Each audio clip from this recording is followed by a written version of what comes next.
A very good evening to you, and we welcome you to an exclusive interview with Her Excellency Alaina Teplitz, the Ambassador of the United States of America to Sri Lanka and the Maldives. A very good evening to you, Your Excellency. Sharifa, thanks for having me on the program tonight. It's a pleasure to talk with you. It's a great privilege to have you with us in the studios.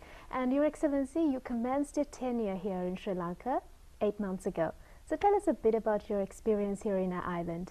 This has been a very intense time, I think, for everybody here.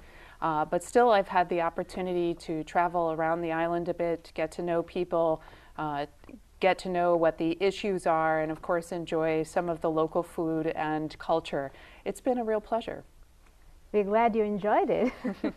And you joined the state sector, Your Excellency, or the State Department back in 1991. And so far, you've received numerous awards. So tell us a little bit about your career, which kind of extends to almost 30 years. That's right. So tell us about your achievements and about your experience. Yes, almost 30 years as a diplomat representing the United States abroad, and I have had the pleasure of serving in the region here several times. I was most recently the United States Ambassador in Nepal, and earlier in my career I served in Bangladesh and in Afghanistan. So I was very pleased and honored to be able to come back to South Asia and come to a country I did not yet know, Sri Lanka. So that has been exciting, and it's a great way to cap a long career. And tell us a bit about your achievements, Your Excellency. Mm-hmm. And so, well, you've noted I've been recognized with numerous awards, and this has been for contributions in helping manage and run our U.S. embassies abroad. And of course, we have many goals with those missions. We want to make sure to have strong relationships with our hosts. We also want to run our embassies efficiently. So I've always worked hard to do both those things. So speaking on relations, let's touch on the bilateral relationships between the both countries. Sri Lanka and the U.S. has a 7-decade-long bilateral relationship. Right. So, Your Excellency, can you briefly touch on some of the main highlights of the relationship between the two countries? Well, I think 70 years says a lot. It is a testament to the strength of our relationship, which rests not just on our two governments, but on the people and the connectivity between our nations that's grown up during that time. I think the highlights of the relationship you can see today in the volume of trade between our countries. The United States is Sri Lanka's largest export destination. Also with the looking at our other relationships where we have interests around growing the economies of both of our countries and want to have investment. We look at common security interests as well and want to make sure that the Indian Ocean remains free and open to shipping, that the skies remain open to air travel so that we can continue to facilitate that trade, for example. Which is certainly important as well. Indeed. And Your Excellency, the U.S. has supported us in many difficult situations, which includes the support rendered to us during the 30-year conflict as well. So right now, Sri Lanka is also facing a new security threat. So how does USA intend to support us? Yes, and of course the terror attacks at the end of April on Easter Sunday were heartbreaking in their results. And in the wake of them, I think we, as fellow democracies, as countries that want to live in peace, we have to look at how we can collaborate together and with other partners to make sure we can disrupt future efforts at attack. This means sharing information. This means strengthening and building capabilities such as the ability to process evidence from crime scenes, for example, and to trace international terror networks or track their financing.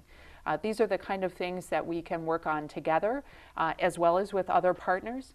And the United States is committed to doing that with Sri Lanka and making sure that terrorism is not something that afflicts the people here or in any other country in the future. Exactly.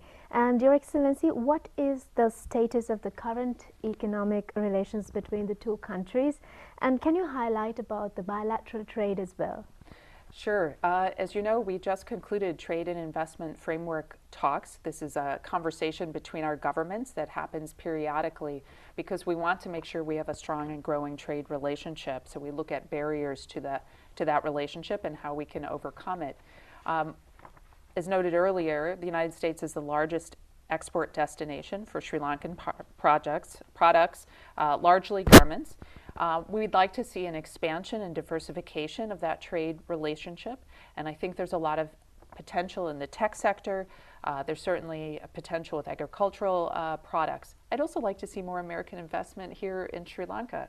The growing tourism sector presents opportunities, I'm certain, and I think there's a lot of benefit from looking at how we can grow small and medium enterprises to engage in that trade. Right now, Sri Lanka benefits from GSP, and with GSP plus the duty-free access that all countries get for goods, there are over 7,000 goods that can enter the U.S. market from Sri Lanka duty-free. I think that's a topic we need to touch on as well later on in the interview, Your Excellency. And U.S. has engaged in trade wars with many countries, and there are some accusations that the U.S. is currently harming the concept of global free trade. Now, this is according to a report I've come across in the BBC. It says that the U.S. has threatened to impose tariffs on EU imports of Scottish whiskey recently. So my question to you, Your Excellency, is under these circumstances, how can we develop our relationship? Well, the United States seeks fair and reciprocal trade relationships. We want to treat our partner countries well, and we'd like those countries to treat us well in return. So in granting duty-free access to our market for goods, we'd like to have similar access to those markets. And so we have been in negotiations with countries where the market access has not been reciprocal, where we don't benefit mutually, and we'll continue to pursue free reciprocal trading relationships. We think at the end of the day that benefits all of us and in fact promotes free trade by ensuring that we all play by the same set of rules. And we touched on the GSP as well. So recently, the U.S. has threatened to cut off a GSP trade concession to India, which is our neighboring country, affecting over $5 billion of exports to the U.S. So Sri Lanka is also a GSP beneficiary. So tell us a little bit about your comments on this, Your Excellency. Well, our relationship with Sri Lanka is separate from our relationship with India. So in fact, the trade negotiation between the United States and India has no bearing on the trading relationship here in Sri Lanka. And as noted earlier, with over 7,000 goods that can come from Sri Lanka and have duty-free entry to the market in the United States, we definitely think that there's room to expand that trade relationship. And we'd like to be able to promote that. We believe in a world where everybody has the opportunity to achieve a prosperous future, and we want to work together to get there. Clearly, making sure that we have strong trade relationships is part of making that happen. It's clear that that's not going to affect us. Oh, that's right. We want to make sure that the relationship here is strong, and we treat those relationships as separate as the countries are separate. And Your Excellency, the U.S. focuses on laying the foundation for the 21st century American diplomacy. So what is the position of Sri Lanka in this? Well, I mentioned common interests that our countries share. I think we're concerned about security in the region. We also want to ensure that our democratic traditions remain strong and that our institutions remain strong. I think we also want to make sure that global security is well supported. And of course, in the 21st century, there is no issue that is truly local at the end of the day. Sri Lanka contributes troops to peacekeeping, for example, to help in faraway places, ensuring that trouble does not come here or to other countries. The United States tries hard to partner with countries to defeat terrorism, for example, and we work together to share information and build capacity. We also want to make sure that in the 21st century, we're all looking ahead at new innovation, the digital economy, for example. What can we do together to build strong relationships and take advantage of new ideas and new opportunities? And there are three main issues in high political debate right now. One is about the Millennium Challenge Cooperation and the two military cooperation agreements, which is SOFA and Axa. So, Your Excellency, can you explain, or rather can you enlighten on these agreements in a layman's point of view so that people out there would understand? Sure, I really welcome the chance to talk with your audience about these three agreements. The three agreements are separate, and I believe in the media there have been a number of people commenting and lumping them all together, but they're not the same. And I would note that, and take them one by one perhaps, that the Axa Agreement, which is an existing agreement between our governments, is focused on providing goods and services between militaries. So, for example, when Sri Lankan forces and U.S. forces train together, those sailors and soldiers need to eat and drink while they're conducting that training. The Axa Agreement allows the U.S. military to pay for that food and drink, and in fact to buy that food and drink from local business people, from local suppliers. So when we do train together and we're buying that food and drink or other supplies, we're able to pay for those things locally, putting money into the Sri Lankan economy. Similarly, if Sri Lankan forces were in the United States, they would have the ability to do the same thing. The Visiting Forces Agreement is an update to an existing agreement, and it is designed to address a number of red tape issues. So, for example, in 2017, when there were terrible floods in this country, the government asked the United States to help. We brought in relief supplies. Those airplanes required clearances from the government. The air crew, of course, had to have some sort of visa or document to arrive.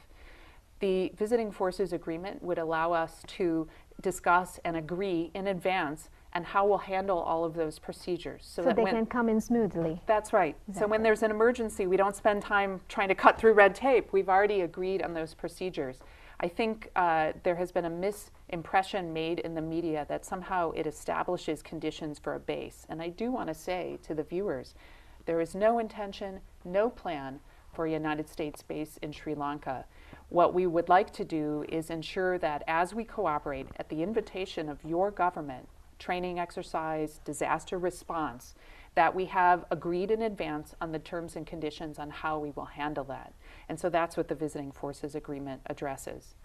The Millennium Challenge Cooperation Compact is a completely separate issue. It's not about the military, it's not about security. It's actually about prosperity and poverty alleviation. It's an economic agreement that would allow the government of the United States, the American taxpayer, to provide $480 million to the government of Sri Lanka to deal with some of the key issues that prevent economic growth. So the compact is broken down into two areas. One is to support the transportation network, helping get goods and services to the port in Colombo faster, quicker, more cheaply, as well as helping to move people around, improving the bus system and other public transit. We would also provide some funding to improve roads. And I think this, as many people have traveled across the country, know the quality of roads is uneven and many need to be upgraded. Another component of the compact is to support the government of Sri Lanka's efforts at e-land registry. There's a digital registry of land. We would help the government implement its own efforts. All of these elements to the agreement have been identified as priorities by the government of Sri Lanka. The effort to work on the roads and implement e-land registry would be done by the government of Sri Lanka, and all the results of that are owned by the government of Sri Lanka. Again, a lot of misinformation out there suggesting the U.S. government is going to own land or have a corridor here in Sri Lanka. That is untrue. And I'm glad to have a chance to explain, because our interest in providing a gift from the American people to the people of Sri Lanka is in helping the economy here grow in a fair and inclusive way. I think that can make both of our countries more prosperous and get to that trade relationship we'd like to see enhanced. And these are like burning questions in many people's heads right now. So they also say that U.S. wants bases here because it will lose Diego Garcia soon. and that negotiations to retain it is also currently on. So what are your comments on it? Well, as I said earlier, the United States has no intention, no plan to build a military base in Sri Lanka. That is just not in the cards. It's not a plan. It's not part of our relationship. The issues with Diego Garcia are separate. I think what we ought to be focusing on here in the relationship are those common security interests that both of our countries have. And of course, what we would like to see is a very strong, capable, sovereign Sri Lanka, well able to defend its shores and patrol its waters, keep the oceans navigable, keep the airspace open so that all nations can transit. And everybody is following the rules and norms for the international order. According to your calculations, Your Excellency, would it be possible to finalize SOFA before the 2019 presidential poll? Well, the agreement renewal is in negotiation. I don't know how long that will take. We're not rushing things. This is something where both countries need to agree, and we want to make sure that there is full agreement. So I'm not going to predict when we might conclude those negotiations. I think we'll do so when we've reached full agreement. And on this exclusive interview, we intend to clear a lot of doubts. So many here blame the US for pushing Sri Lanka to go ahead with Geneva recommendations in spite of US quitting the UN body. So can you explain US's stand on accountability issues? Well, the government of Sri Lanka was a co-sponsor of the resolutions in the Human Rights Council. And the United States continues to support the government here in fulfilling its promises. So in that sense, we do want to support efforts, continued efforts, and efforts that are being productive to achieve greater reconciliation among communities in Sri Lanka and to ensure that there is truth-seeking, that conflict era past, that some of the gross violations of human rights, that those people who suffered on all sides of the conflict have an opportunity to learn the fate of loved ones or what happened during that time.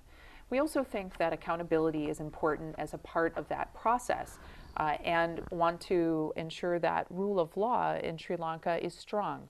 That's an important pillar of any democracy, citizens knowing that they can receive fair and impartial justice. And so we'll continue to support not only the government's efforts, but civil society's efforts to achieve those three things.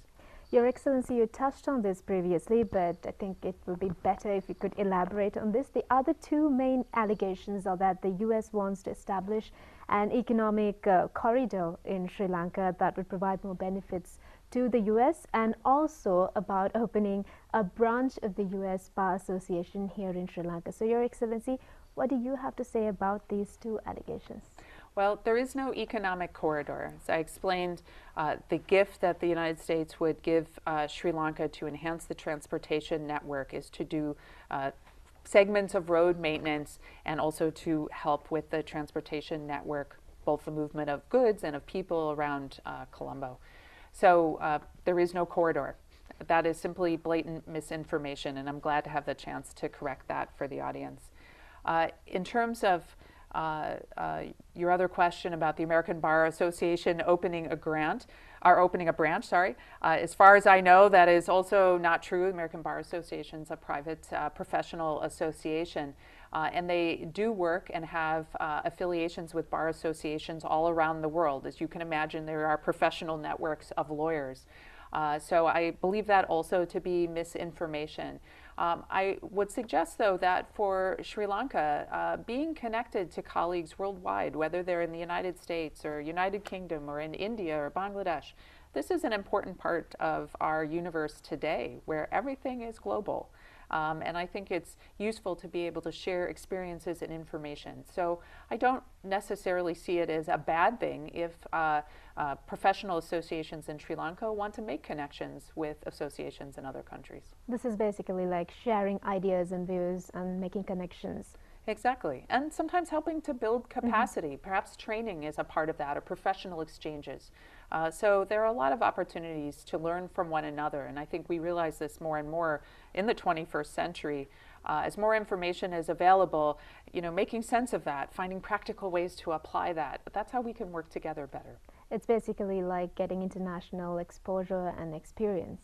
That's right. That's right. And does the U.S. have any political favorites in Sri Lanka? No, we don't. A simple answer to that question. Of course, I know this is an election year, and I have arrived at a time of some very difficult politics, but we don't have a favorite. The people of Sri Lanka are going to choose their next government when the presidential and then parliamentary elections are held. What we would like to see is a process that is free and fair and open, and follows the democratic norms in the Constitution of this country. As another constitutional democracy, we believe that's very important for the people, not just today, but in the future, to ensure that their government is well representing them. Now, the government that emerges from that process, we will find a way to work with whoever wins that vote. So basically, there's no intention to intervene in local politics, as some say. Exactly. No intention to intervene. And it's all about building ties between the two countries. And right now we're discussing about bilateral relationship. Tourism plays a major role in this as well. So how do we intend to build on this? Well, tourism, I think, is a hugely growing sector in the Sri Lankan economy. It's clearly suffered a shock in the wake of the terror attacks and had some challenges due to the constitutional crisis late last year. The United States has been supporting the Tourism Association, trying to help with some advertising and other campaigns to draw tourists to Sri Lanka. That's one way our government has been supporting the effort. But I'm also looking to the private sector to see opportunity here and to think about where they could be investing in Sri Lanka, working with partners. I think there are great potential also in more U.S. tourists coming, spending their money directly, here in hotels and restaurants. As Sri Lanka becomes a better known destination, I expect those tourist numbers to rise. And you might have noted recently that we reduced our travel advisory, urging our citizens, of course, to exercise caution, but lowering it from the levels that were in place immediately after the attack. And that certainly would be great. And what about job opportunities for Sri Lankans abroad? Mm-hmm. Well, of course, there are many Sri Lankans who study in the United States. Some of them work in conjunction with that study. I think, frankly, though, there are so many opportunities here for well-qualified Sri Lankans that I'd like to see more people working here and looking for those opportunities, professional opportunities as well as blue-collar construction type work. I think the economy here is only going to be growing, and there is a labor shortage. So which kind of opens doors for Sri Lankans to travel to the U.S.? Well, certainly Sri Lankans can travel to the U.S., and I would like to see more Sri Lankans studying in the U.S. and coming back here and contributing to the country. I've met many alumni of U.S. universities, and I think they've had good experiences, come back with really significant skills, and whether they were studying botany or they're studying political science or engineering or medicine, these are people who really are talented and bring something special back to their home country. And as the economy grows, there is going to be a place for these people here. Exactly. And today we discussed a lot of burning questions, and I think many things are clear right now. So, Your Excellency, as of final, what's your message to the general public? Well, I'm glad to have the opportunity, of course, to speak directly to people, and want to emphasize again that the United States hopes to continue that 70-year-long partnership with the people and the governments of Sri Lanka. A partnership is exactly that. It's a two-way street. It's reciprocal. We want to see a strong and sovereign Sri Lanka as a partner. We feel that that's the path to the future we're both hoping for. I think one that has qualities of peace and prosperity and liberty. These are values that we share in common, and we hope our partnership can generate that for both of our countries. And with the two military agreements, this is just one more question before we wind up. What would happen to the neutrality of Sri Lanka? Well, neither agreement impacts the neutrality of Sri Lanka. As I noted, the Axa is about being able to purchase goods and services, for example, when we're training, or even conducting a humanitarian response, like to the tsunami or the floods. It's just an administrative agreement that allows us to pay for the goods and services that we use when we're here by invitation.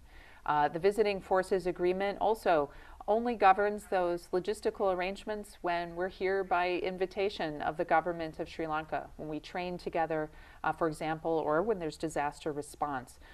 So neither commits the government of Sri Lanka to do anything that would impair its sovereignty.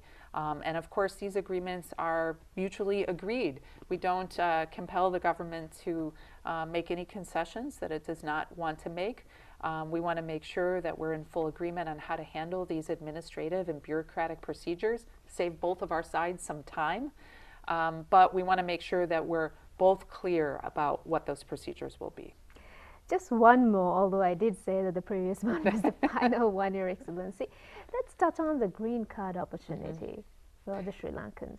So, of course, many Sri Lankans choose to emigrate to the United States, and the United States does, like all countries, have a set of laws that govern how that emigration can take place. Many Sri Lankans have traveled to the United States and have become green card holders, which is a permanent residency status. It's not citizenship, but sort of a step before that. That happens through family connections or sometimes it's investment or other work opportunities. So we have all of our visa information on our embassy website. People can take a look at that.